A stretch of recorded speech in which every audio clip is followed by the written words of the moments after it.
Youth देश का भविष्य है, तो देश के भविष्य पे ध्यान देने का काम सरकार का था, लेकिन सरकार ने ये काम नहीं किया।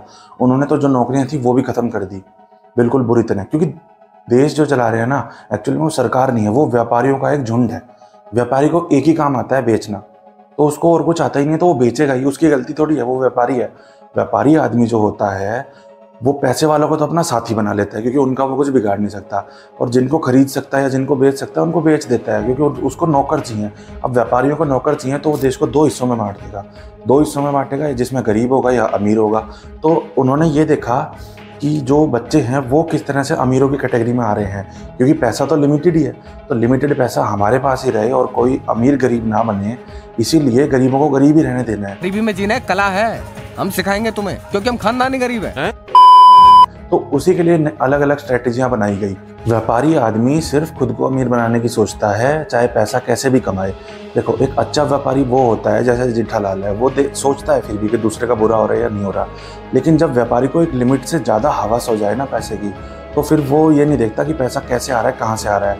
वो कहते हैं ना कि हर नोट का एक रंग होता है, वो रंग नहीं देखते, रंग देखना बंद कर देते हैं। यानी एक मेहनत का नोट होता है, पसीने का, ठीक है, एक चोरी का नोट होता है, एक किसी के खून पसीने का होता है, तो रंग होते हैं नोटों के भी, तो वो देखना बंद कर देता है। एग्जैक्टली वैसा ही आज हो रहा है।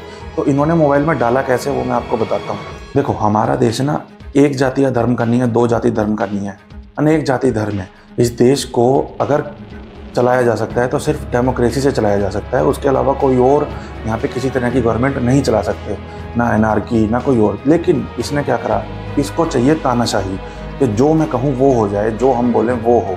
क्योंकि नौकर मिजाज आदमी अगर किसी को चाहिएगा तो नौकर को तो सिर्फ ऑर्डर देना आता है ना, कि इसको मैं जो ऑर्डर दूँ ये वही करे, और ना करे तो फिर चिढ़ जाते हैं। तो इनको वो आदत लग गई, वो कहते हैं ना खून मुँह लग जाता है, तो वो वाली बात हो गई, क्योंकि इनके उल्टे सीधे कदमों पे किसी ने ध्यान नहीं दिया। अच्छा, अंधभक्तों को समझते हैं। अंधभक्त कौन है? पता है अंधभक्त कौन होते हैं? अंधभक्त वो होते हैं जो अंदर गाड़ी में बैठे हैं, शीशा बंद है।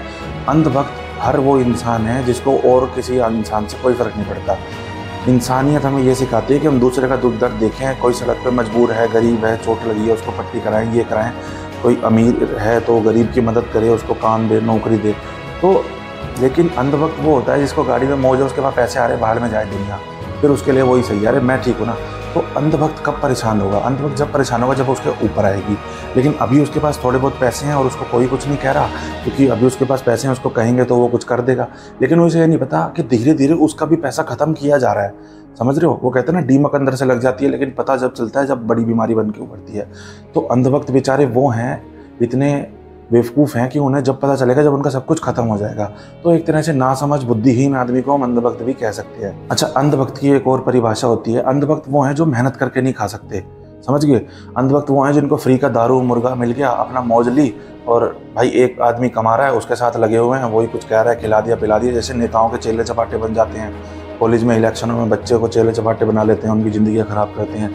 तो इस तरह के होते हैं अंधभक्त, की मेहनत करके नहीं खाएंगे, दारू मुर्गा मिल के हाँ भाई हाँ यही सही है, यही सही है।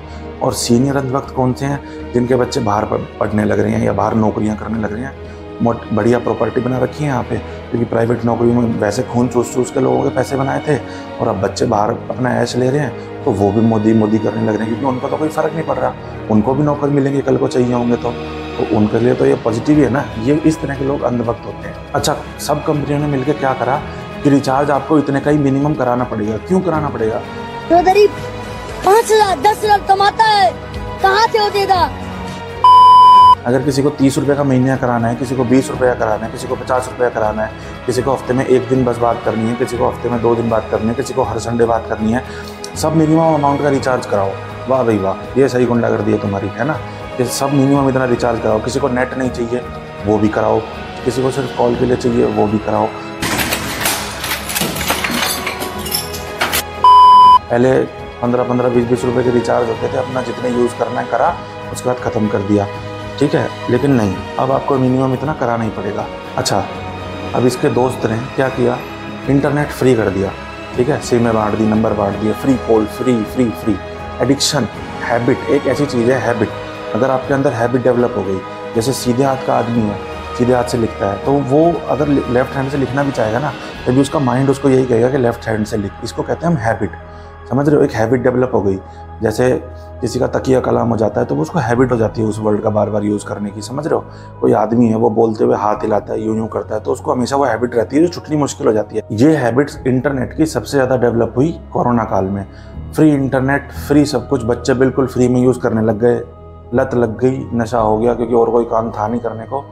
अब उसके बाद इन्होंने उसको पेड कर दिया। अब लत तो लगी चुकी थी, ठीक है। उसके बाद मोबाइल में क्या करा, मोबाइल होता है बात करने के लिए, काटने के लिए, बस। उसके बाद मोबाइल सस्ते करे, जिनके पास नहीं थे उनको फ्री में बांटे, ठीक है। चाइनीज़ मोबाइल इतने रेट सस्ते कर दिए कि घर घर मोबाइल पहुंच जाए, ठीक है। दूसरा, उसके बाद क्या करें, इन्होंने उसमें गेम डाले। अब बच्चों को गेम की आदत हो गई।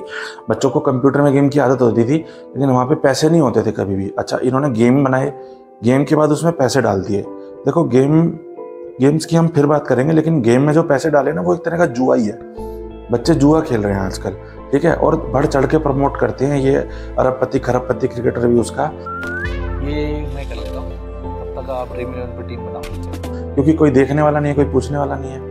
बच्चों को बर्बाद करना है, यूथ की कोई सोच नहीं रहा है। एक बहुत गहरी बात बताता हूँ, आज के बच्चों को पता ही नहीं होगा, उनको ये पता ही नहीं होगा कि वो पढ़ाई कर क्यों नहीं पा रहे। वो कर इसलिए नहीं पा रहे क्योंकि जब वो बार बार मोबाइल यूज़ करते हैं, इंटरनेट यूज़ करते हैं, हेडफोन यूज़ करते हैं, तो दिमाग थक जाता है। आदमी आज शारीरिक रूप से इतना नहीं थक रहा जितना मानसिक रूप से थकता है। मानसिक रूप से अगर कोई आदमी थक गया ना, तो उसको उभरने में इतनी देर लगती है कि आप सोच नहीं सकते।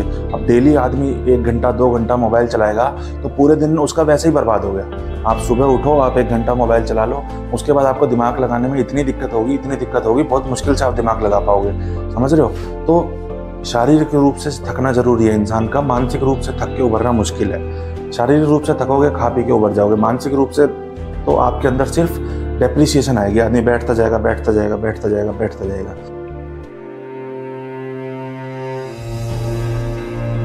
अच्छा, अब आपने सरकारी स्कूलों की हालत तो देखी होगी, लेकिन कोई इस पर ध्यान नहीं देता, जबकि ये सबको दिख रहा है। पता है क्यों नहीं देते? क्योंकि कुछ लोग अभी भी हमारे देश में ऐसे हैं जो चाहते हैं कि बच्चे ना पढ़ें, बच्चे कामयाब ना हों, वरना फिर नौकर कौन बनेगा? नौकर कौन बनेगा? हमारी नौकरी चाकरी कौन करेगा?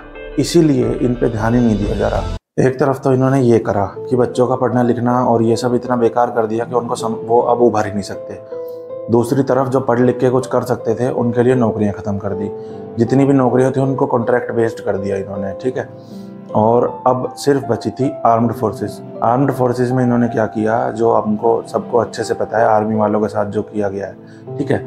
लेकिन आप एक बार ये सोच के देखो कि एक बच्चा जो 1 साल 2 साल 3 साल तक पागलों की तरह पार्क में आसपास या दूर जा जाके मिट्टी में धूल में दौड़ रहा है, एक बार दिन में एक गैप भी नहीं देता, ठीक है। कहाँ से बेचारे खा पी रहे हैं, कैसे तैयारी कर रहे हैं, इस उम्मीद में कि ज़िंदगी भर उसके बाद उनको सुकून की ज़िंदगी मिलेगी।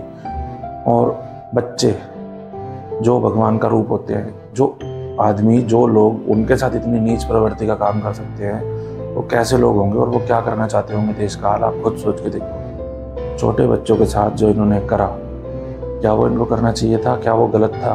क्या वो सही था? कम से कम सपोर्ट करने वालों को एक लिमिट के बाद ये सोच लेना चाहिए कि वो किस चीज़ की सपोर्ट कर रहे हैं। जैसे रावण को अगर कोई सपोर्ट करता था और उसको पता चले इसने सीता हरण कर लिया, क्या उसके बाद कोई उसको सपोर्ट करेगा? तो इसी तरह से अगर आपको ये दिख रहा है कि ये बच्चों के साथ ऐसे कर रहे हैं, फिर भी इनको सपोर्ट करना कितना गलत है। अगर किसी को ये लगता है कि मैं कांग्रेस को सपोर्ट करता हूँ या राहुल गांधी को सपोर्ट करता हूँ, तो ऐसा कुछ भी नहीं है। लेकिन मैं ये चाहता हूँ कि एक अपोजिशन सर्वाइव करे कम से कम, क्योंकि अपोजिशन का होना बहुत ज़रूरी है। देश में अगर अपोजिशन नहीं रहा तो फिर सर्वाइवल मुश्किल हो जाएगा किसी का भी। अच्छा, एक और बात अब रिमाइंड करते हैं, रिकॉल करते हैं। पुलिस छोटी मोटी चोरियों की कंप्लेंट नहीं लिखती। मोबाइल स्नैच हो गया, चेन स्नैच हो गया, कईयों की मैंने सुना है कि बाइक चोरी हो जाती है तो भी पुलिस कंप्लेंट नहीं लिखती। खुद मेरा स्नैच हो रखा है, पुलिस कंप्लेंट नहीं लिखती। तो पहली बात तो यहाँ ये उठ के आती है कि चलो हम जैसे लोग हैं जो कमा खा के दोबारा, मतलब जिनकी ठीक ठाक सैलरी है, वो मोबाइल दोबारा ले सकते हैं। लेकिन कई बार क्योंकि मोबाइल के थ्रू ही बच्चे आजकल पढ़ पा रहे हैं, तो एक ट्रेंड सा चल पड़ा है। हालांकि पढ़ाई किताबों से ही होती थी, लेकिन इन्होंने ट्रेंड ये जान के चलाया ताकि बच्चे फिर एक बार घुस जाए मोबाइल में, उसके बाद पढ़ाई तो छोड़ो, पता नहीं क्या क्या करेंगे। तो वो गरीब आदमी जो रिक्शा चला रहा है, जो रेडी है चला रहा है, जो फल फ्रूट बेच के काम कर रहा है, वो भी बेचारा कहीं से पैसे जोड़ के 6 महीने के, साल के अपनी पाई जमा करके मोबाइल गिराता है और ये कंप्लेंट नहीं लिखते। ये है आज के हालात। अब आज के हालात ऐसे हैं तो सोच के देखो कि आने वाले समय में क्या ऐसा हो सकता है कि पुलिस बड़ी चोरियों की कंप्लेंट लिखना बंद कर दे? आप जाओ कि भाई मेरे साथ ये हादसा हो गया, मेरे हाथ कट गया, मेरे चक्कू मार दिया, कुछ मार दिया, नहीं लिखेंगे। कर लो, क्या करोगे? बाहर जाओगे अपोजिशन, अंदर जाओगे पैसे। समझ के देखो, इस चीज़ के बारे में सोच के देखो। आज आप बाहर निकल जाते हो, कुछ उठा देते हो, कोई मुद्दा होता है तो कुछ उठा लेते हैं, न्यूज़ में आ जाता है। हालांकि अब न्यूज़ वालों के पास तो जा नहीं सकते, न्यूज़ वालों के पास तो जा नहीं सकते ना। बचे कौन? यही बचे थे। उसके बाद जो बचे थे वो ख़त्म हो जाएंगे। इसीलिए अपोजिशन का सर्वाइव करना बहुत ज़रूरी है, ताकि मनमर्जी ना शुरू हो जाए। आज ये हो रहा है कि भाई नहीं लिख रहे कंप्लेंट छोटी मोटी, कल को बड़ी कंप्लेंट लिखना शुरू बंद कर देंगे अपना। परसों कोई कंप्लेंट लिखेगा, कोई कुछ करेगा, उठा के आपको ले जाएंगे। चलो भाई चलो, तुमने किया है। तो कहेंगे मैंने किया है, क्या सबूत है आपके पास? कह रहा सबूत की क्या ज़रूरत है, तुमने किया है, सरकार हमारे साथ है, जय श्री राम।